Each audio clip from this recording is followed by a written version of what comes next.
I was in the shower and I just broke. I just broke fully. Just broke. And it was a flood of feeling. It was really the recognition of the futility of my existence. The people like me, we come around every once in a while.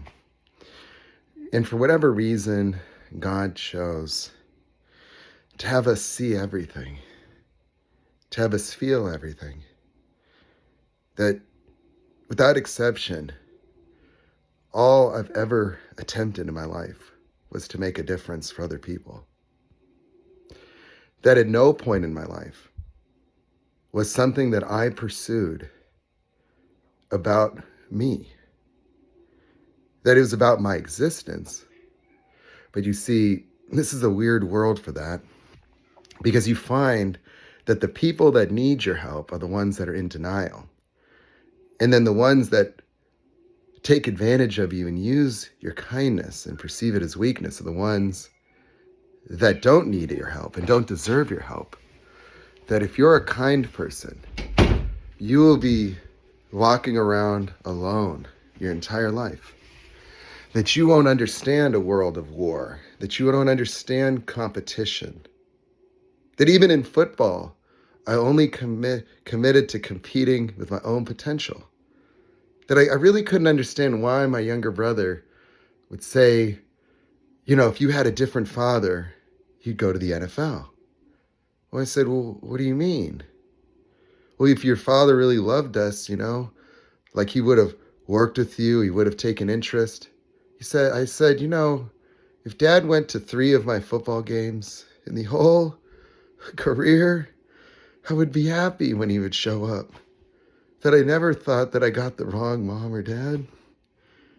I got the ones that I got, and I did the best that I could do. And no matter what I do the best. I do the best that I could do for other people. That I make a GTO turbo kit because I think about the difference it'll make, and I don't quit.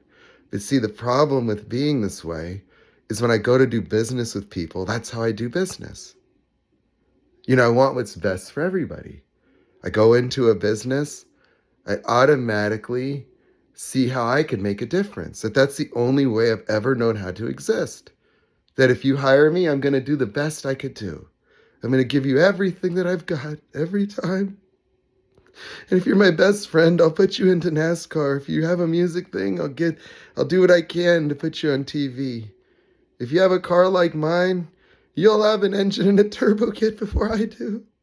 That, and then people deny you. Oh, that wouldn't work. Yeah, no matter what I do, I try to contribute to people. If you want to see, I make a supercharger to avoid competition, to introduce new markets, to inspire Eaton, to help everybody make more money by modularizing it so I could put it onto a big block. So that it isn't competition. I have to call all the companies that are blocking me from getting rotors to inform them, hey, I'm not trying to compete with you. That's why I'm doing billet, because I'm introducing design elements that I got to be able to be flexible and change. I'm making them big. They can't fit under the hood. I'm not going to go for EPA or carb status. I'm just trying to make a supercharger that finds the ultimate limit of Roots rotor systems. That I've just put the physics in my mind, and I wanted to perfect it, and I never wanted to be the best. I had to explain to my aerospace engineers, we're not here to be the best. We don't want to compete with anybody, because that's small-mindedness. That's the problem with the world I live in. That everybody's here for planned obsolescence, doing the bare minimum. That if I looked at a supercharger design over the last 20 years, it inches forward because people are afraid. All they want is to be better than someone else, and so make a little bigger inlet, make a little bigger intercooler. That's it. And that's the world I live in, where the technology already exists, that I've written reality show synopsises to demonstrate if you gave me some Tesla parts and I went to San Marcos and went to EV West, I could take a Geo Metro and go 1,200 miles. I already know that. That I think about everything and I think about everyone else, and that's it. And being this way is like being crucified in every aspect of your life.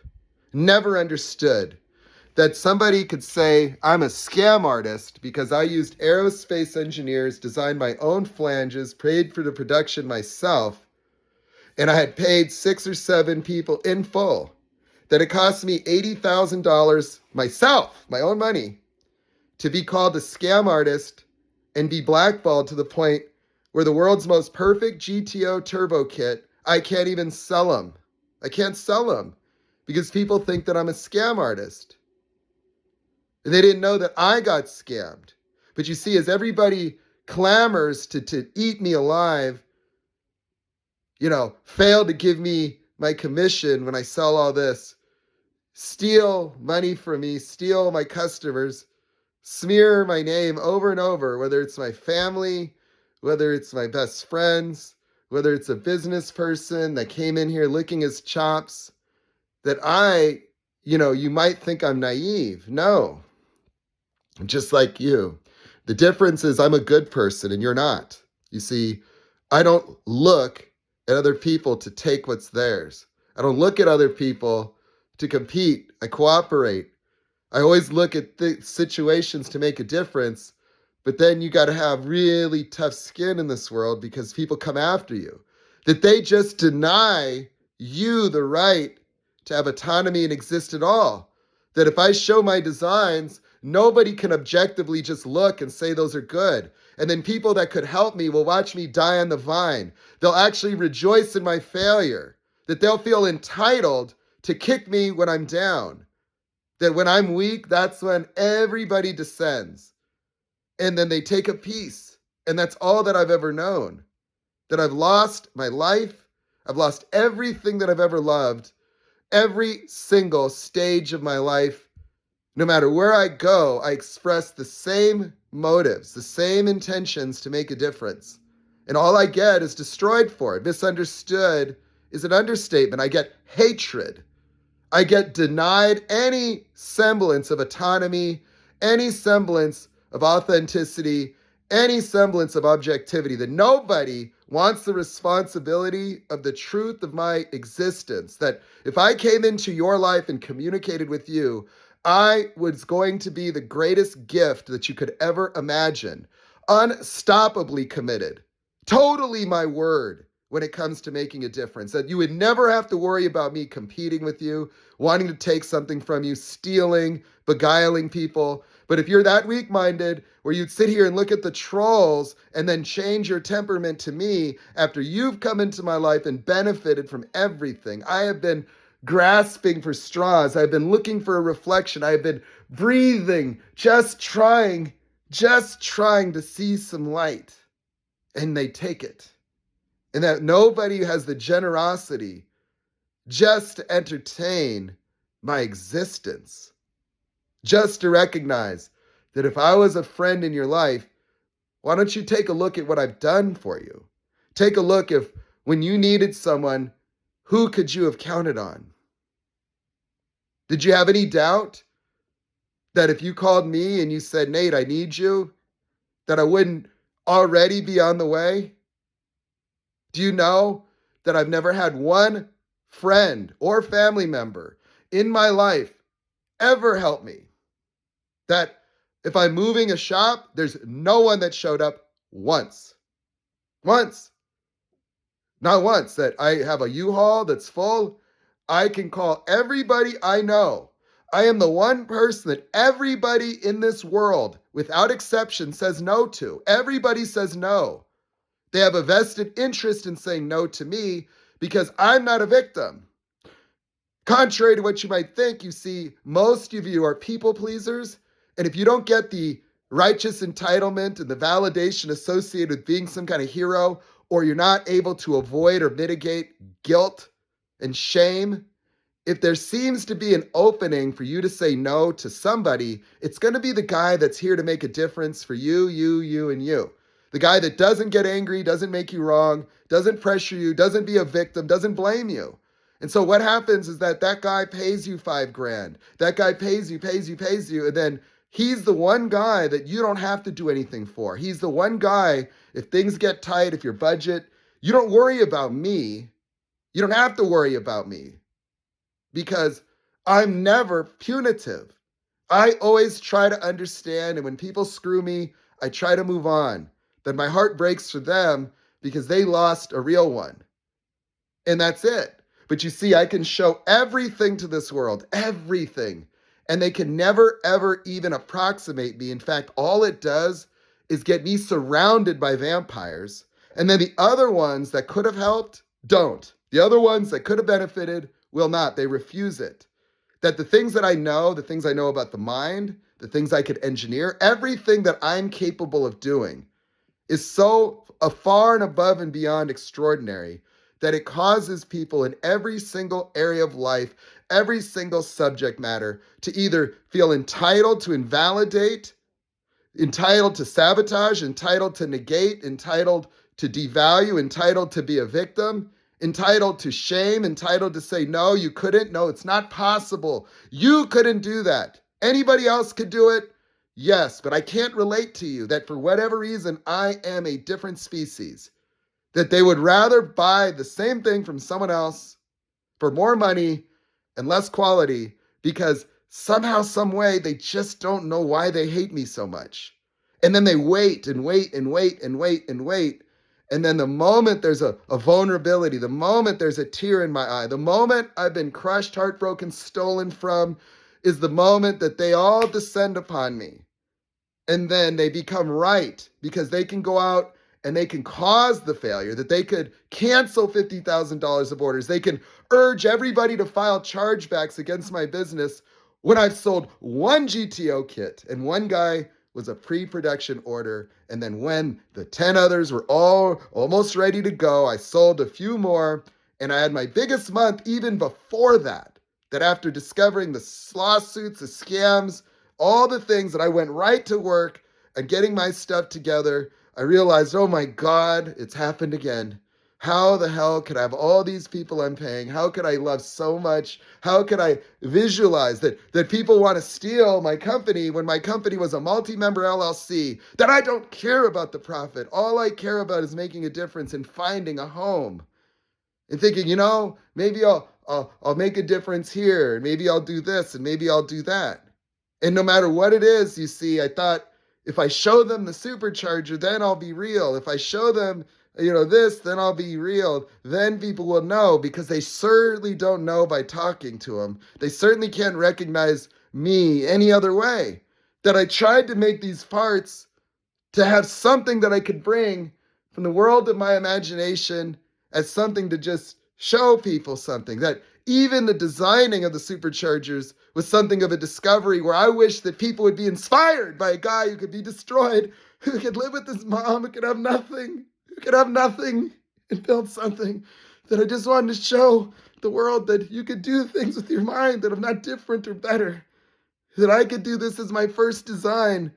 They don't want to see my 10th design. They don't want to see my second. They don't want to see me live. That they want to destroy anyone and anything like me. And it's been this way my whole life.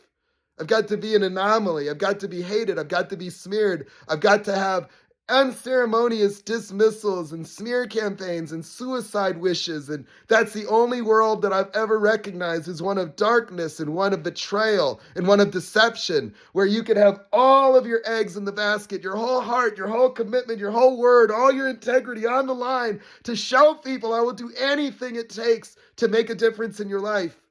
And they say, thank you, Nate. And they take it. And then they stab you in the back. And they smile when you cry.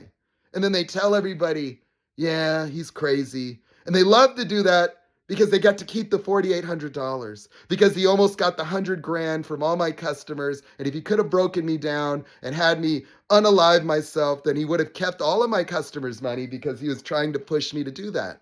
And so people actually tried to get me to harm myself. You wouldn't even know what that's like. Do you have any idea what it's like when you go and you start making a difference? You've created a TikTok of 36,000, and now one of your own family members is making 10 to 20 profiles a day. And you get stalkers and you get haters. and they just ban and ban and ban you, and they take away your income that was saving your business. And that no matter what it is, nobody will help you. Nobody, not a single person in my life has done nothing but take. That the only thing that they know to do is to leverage. You see, I don't think that way. And so I negotiate on your behalf up front. That I don't understand a world of you take from me and then I'll try to take from you. I don't see it because I could see how to make it work for everybody. That I envision things independently of whatever the fuck, that I don't need to be better. I don't need to be more than you. I can just look at it. I never wanted to be an engineer. I didn't even think about being a mechanic because I never thought of myself as great or exceptional in anything I've ever done. Not better than anybody else, but then I just start doing it. And then suddenly all my friends go away, and suddenly people say I'm arrogant, and suddenly they push you out of this community for trying to help.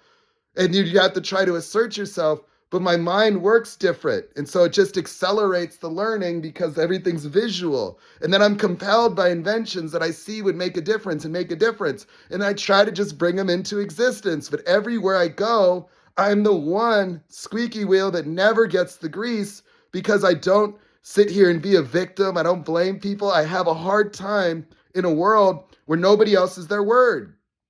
And so I get ripped off over here, and then I'm the scam over there. And then this person over here gets to be a victim and spread it. And then I have all these people that haven't bought anything from me that all become entitled victims, Karen connoisseurs that are going to go on my page and lie about me and say that I've been ripping people off since my first shop. And it's never been the truth at all. Not even in one instance has it been true. And so now, after having paid to make at least 30 or 40 GTO kits, having refreshed the material so much, it's unlikely that I have less than $80,000 invested to have actually delivered 4 turbo kits. That's it. And why? Because I don't give up on things, because I don't know how to do that. Like I said I would, and it's not because of the profit. That I knew that the hot sides would never be profitable, but I accepted that because it was introducing a design element that I wanted to use on other platforms. And I didn't go for the GTO because of some mind limitation.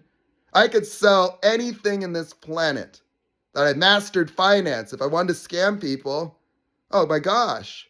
Oh, I could just call a company right now and get set up with a correspondent line of credit and go figure out who I could get access to their mortgage information, and then become a real estate guy. Oh, and then all the information I have, I could do anything. You've always had abilities.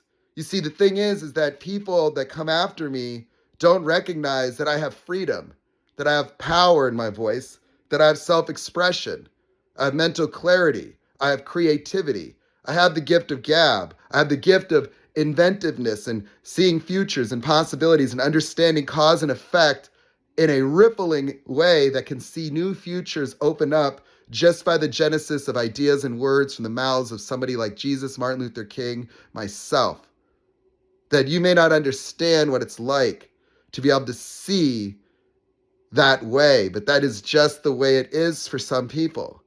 Some people, you call them autistic, you call them this, but it is a dangerous, deadly world for anybody that has a real heart. Anybody that cannot turn their back on suffering. Anybody that looks out at the inhumanity and has something to say and wants something to do with it, that just wants to build a life, that the only purpose of me having any success at all was just for the social credibility of getting up and saying, this is enough, that we cannot continue to destroy a planet, that we cannot continue to dehumanize children, that we cannot continue to chase the emptiness of more, that I can't even live in a world like this. I can't even be identified as a contribution amongst all these demented souls of people who don't even know the difference between parroting and paraphrasing, don't even know the difference between the emptiness of validation and the fullness of acknowledgement. That acknowledgement speaks to the core and essence of the gift of life and who you are. The underlying foundational commitment becomes the contextual basis of those people who wake up enough to look out there and realize that they have something to do with it, that they have a way they can make a difference in this world. Between them and then you have the rest that are the victims. You have the people that entitle themselves to hate, entitle themselves to blame, entitle themselves to destroy, entitle themselves to blow something up or blow themselves up just to be right because they're cowards, because they're afraid, because they need to fall short. And because falling short is thinking that your ego, that your small-mindedness could ever compare to the extraordinariness of the entirety of creation in the universe, that you, in your tiny childlike ego mind, to actually ever think that you ever knew me enough to even form a sentence. You don't. You don't know anything about your world. You're a dogmatic, childlike victim. And you can't handle the real. You got to destroy it because your inferiority gets the best of you. Because you're a walking hemorrhoid. Misery loves company. And so the cowards of this world would sit by and watch them destroy a good one because they're not sure it's worth the social risk of actually stepping in and saying enough is enough. Because, they've got a business, they've got an image to protect, that they're going to put their own self-interest before the righteousness of justice and not even be curious enough to take a look at your character and integrity or find out what's going on behind the scenes to then know that maybe, just maybe, they could put a little weight behind you to help you out. That even if you gave them free this and free that, they wouldn't do it. That people will always look at you and then decide what's in their best interest, and they would rather let you die. They'd rather let them destroy you. That nobody will authenticate your thoughts because nobody wants the smoke and responsibility of the implications of understanding you if it means they have to compromise their entitled right to devalue, defame, blame. And so people want to blame. People want the victimhood. People are unwilling to relent upon their entitlements to hurt, to maim, to hate. And so listening is something they don't want to do. They want to form already existent prejudices and justifications. And if it becomes my word versus the angry mob is much more attractive because it has a lot of agreement, because it's easier. It doesn't require you to think. It doesn't require a broader view. It doesn't require context. It doesn't require sympathy or empathy. It takes nothing to grab a pitchfork. It takes nothing to believe a lie. It takes nothing to believe the earth is flat. It takes nothing to deny science. It takes nothing to devalue somebody that you don't know and presuppose that you do on the most simplistic terms. A stereotype, that's all that you got because you're small, because your mind doesn't even work, because you're a coward, because all you know how to do is be a thumb-sucking victim just the way you were trained in education. And that's why this education system spit me out, because I did not have a genetic predisposition to cowardice like you, that I will get up and continue and continue and continue. And they will continue to come after me and destroy me. Well, anybody that has ever had any chance to make a difference has always turned their back, has always been perturbed or put off, has never really fully granted me audience, has never really recognized the value they provide my life just by not being one of the people that wants to tear me apart. And so I've used people simply to try to find my own reflection, that I go after good people because I think that they might be more like me, that I'm looking for them my whole life, that when I listen and talk to different companies, I try to figure out what type of character the owners have, that I've just been trying to network and find the good people, but the good people, they're not sure if I'll be the next John Bewley. They're not sure if I might be the next narcissist. And so, nobody cares that I couldn't get a job at Magnuson or Edelbrock, that I have put in applications. I'm untouchable, that nobody ever wants me around.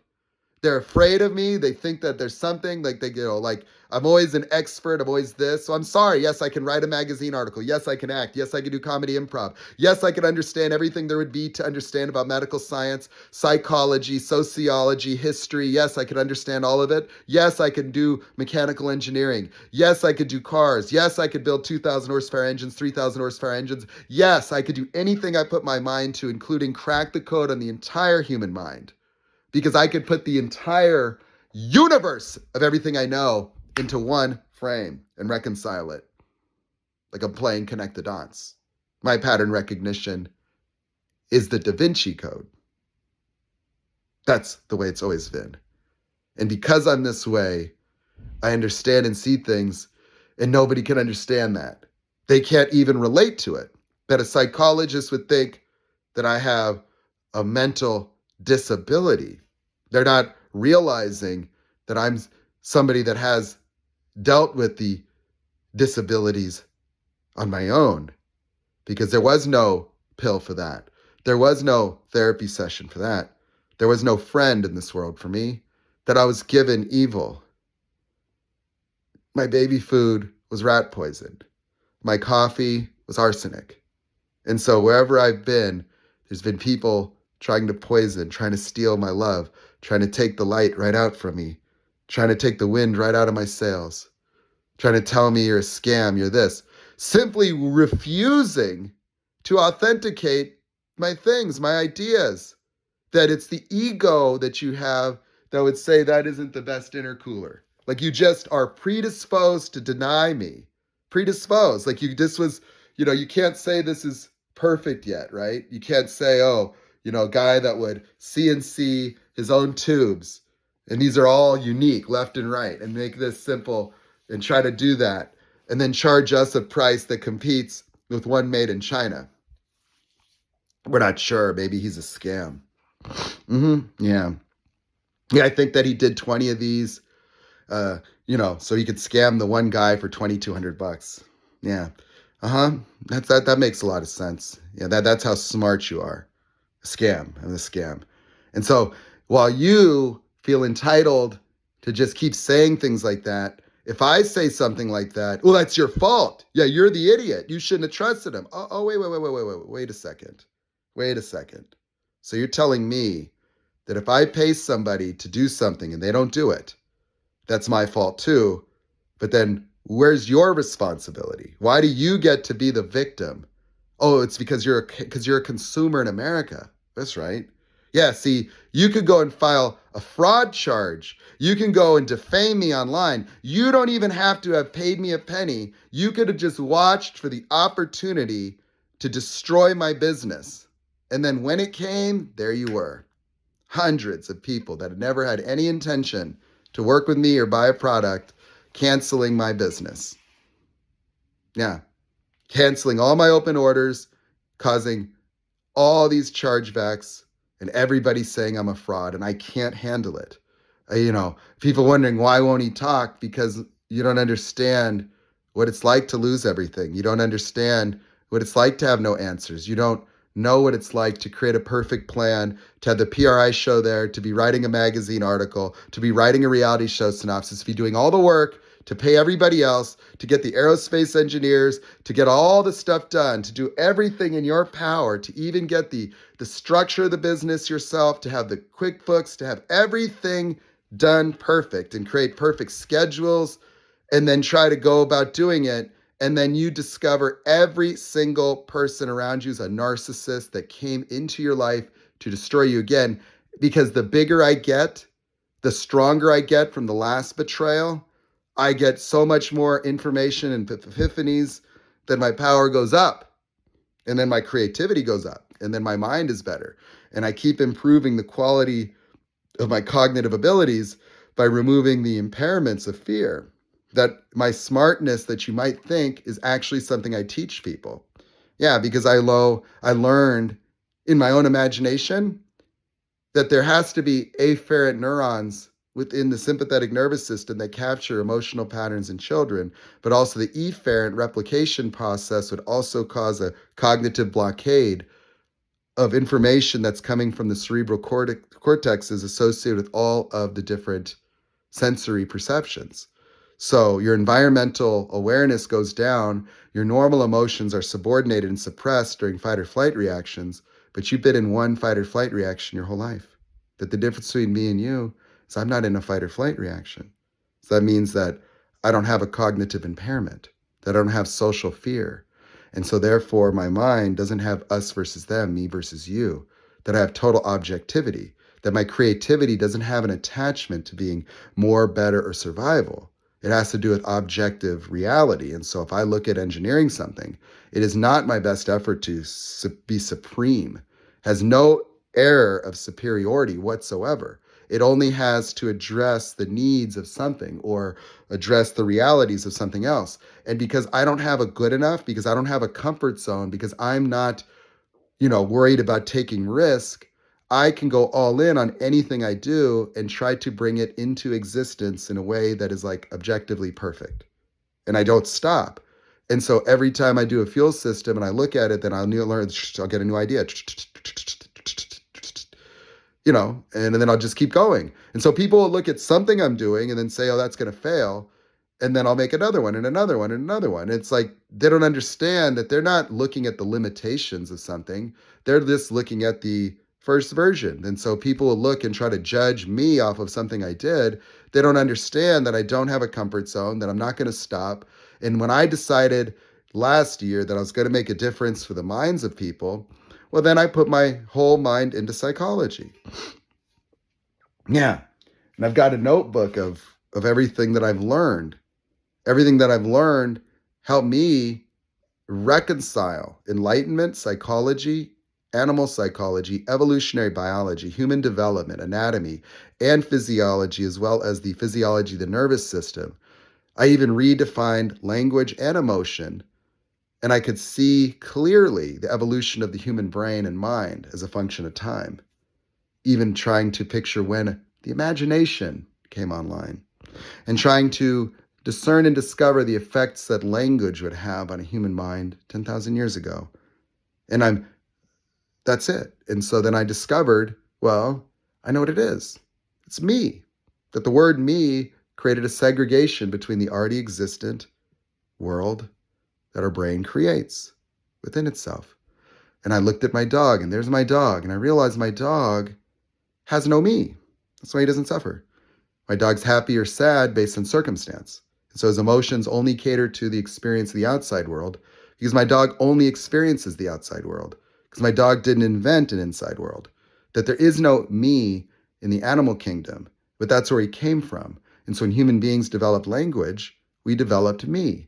And if you actually studied the genesis of language, you would realize that languages are agreements, that words are sounds, collections of symbols that are associated with experiential phenomenon that are real or conceptualized. But you see, what you don't know is you've been educated to have words with no correlation or connection to things or phenomenon so that you could sit there and be indoctrinated and memorizing words that have no power because they don't correlate to anything in reality. They correlate to the need for ego to aspire to be better than other people. And so you got triggered into grades being a sign of intelligence, even IQ tests being a sign of intelligence, because you don't understand anything about intelligence.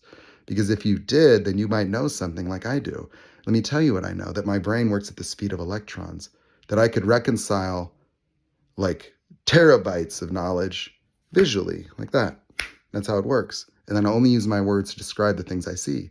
That's why it took me about, 3-5 minutes to make an entire supercharger, or 3 seconds for me to know more about psychology than anybody that's ever existed. Well, what does that mean? How would I do that? Oh, because when I went into my subconscious and went into my memories, suddenly I could see within there the visualizations, I could see the imagery, and I could see the architecture of my own decision-making apparatus that would deceive me, that I understood what cognitive dissonance was before I looked up the term. Because you see, instead of dedicating my mind to all of you people, for the first time, I put it on myself. That I've been using my mind for everybody and getting destroyed. But then I'm like, I couldn't do it anymore. That they broke me the last time. They broke me so much that I had to look at me. And then when I looked at me, I realized there was no me. The me was a lie. And I had to go through my whole life and flush the toilet on me. I had to go, wow, if I ever go in this world trying to make it for me, I'll get destroyed. That I will be punished trying to make it about myself. That's not the way I'm designed. And the truth of the matter is I can never, ever exist in this world. This world will always destroy me and people like me. Anybody that's ever found what I've found or had a piece of it gets destroyed. Because people will never, ever believe you. People never love you. People never authenticate you, ever, no matter what. That you will conjure envy, rage, hatred, Your whole life. You will be punished. You will be destroyed. You will be targeted. You will be smeared. You will be abducted. People like me get shot. You see, you don't understand. I'm always in danger. That's not paranoia. If I showed you the messages that I got from TikTok, if I showed you how many people were after me all the time, I had to delete it. That no matter what I do, people want to get involved and invested so they could try to destroy me. And that you don't understand the destructive nature of sadism. That the bigger you are, the more you try to do, the more good you do in this world. Oh, boy, boy, oh boy, oh boy. No, this world is so evil. It is evil, evil. And so all these sleepwalking Americans, they don't understand what's coming here. They don't know. And they don't even know that I'm fighting against time, that I'm just trying to get to a point to make a difference because I can actually see what's going to take place, that I know that this doesn't last. And I know that it's good and evil, and I know that there's another paradigm. It's just a matter of whether people are willing to listen now, or do they need it to be Mad Max or the Book of Eli? Like, does America need to do what I did? Does it need to just wait until the aircraft carriers show up and the sirens? Does America just need to wait for the power to go off and realize that all the billionaires are in bunkers now, that everybody's fleeced the country and used the shit out of it, that they've been running on a treadmill for no reason, that the American dream was a lie, and that all these plastic surgery, all this bullshit, all this debt is going to cause this whole thing to cave in on itself? There's not going to be any money to wire to pay for the fuel for those aircraft carriers, and all those people already have their exit plans. And then Iran is getting bold, and Russia, and now they're starting to team up with each other. And everything that we've done, saying democracy and freedom, and now it's Gaza, Gaza. But, those people, they're going to remember all the freedom of the Middle East. They're going to remember the 140,000 Iraqi civilians we incinerated, and they know why we did it. It's all lies. And so your views of American exceptionalism and building that little wall in Mexico, that's not going to stop what's coming here. The only thing that's going to stop what's coming here is people waking up. That if you think that this political system that you have right now represents anything other than greed, anything other than pure evil, it is all evil, because it pits you against yourselves. Anything that makes you hate anybody that points the blame anywhere except the person in the mirror, anything that entitles you to avoid the responsibility of making a difference is evil. And so I don't care if it's left versus right, that we're all brothers, we're all one, that we're all humans, that we're all gifted, that we all have the same fundamental attributes underneath all the ego, underneath all the fear, underneath all the brokenness, underneath all your fears of failure and abandonment, underneath this need for you to try to aspire to be perfect, under all of the things that you're pursuing in your own crusade for more, there remains a heart, a soul. There remains a you who weeps like I do. That what I have, you have. And it's in there begging to come out, begging to take the wheel, begging to make that difference you've always wanted to make, begging to be recognized, begging to see some peace in your life, begging to just be able to look at a sunset and marvel at the beauty, begging to look in the mirror and feel gratitude for the first time, begging to forgive your mother and father because they were children and still are like you, begging to let it go, begging to forgive them all, begging to just make that phone call and say you're sorry, begging for you to own the power that comes with the package, because you are the luxury edition, that in the game of the cosmos, in the game of life, in the game of everything in existence in the universe, there isn't something more beautiful, more powerful, more capable than you. That if you've been going around thinking you're not enough, thinking that you're broken, thinking there's something wrong with you, you're listening to the wrong master.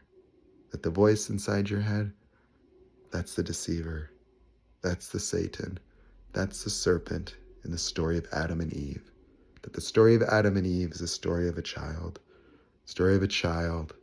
who thought that they were not good enough, who thought that there was something wrong, who thought that they were broken, and thought that they existed independent, disconnected from. And that disconnection from invented the voice in the head, the segregation of me. Me pulled you out of the experience of just being conscious. And that's all. And so it has no reality. And so as you protect me, as you go for what's good for me, that is the Tower of Babel. That is how you fall short. Me will always fall short of the glory of God, the glory of everything, the glory of consciousness. That consciousness answers your prayers. Your imagination is the tree of life. The tree of knowledge of good and evil is the mind of analyzing. The voice in the head, that's the Satan. The voice in the head, that's the serpent. That's all they're talking about. The salvation was real, but the people that know that, well, look what you do to them. Look what you do to the Martin Luther Kings in this world. Look what you do. This world takes love and destroys it and feels entitled, hates it, just hates it.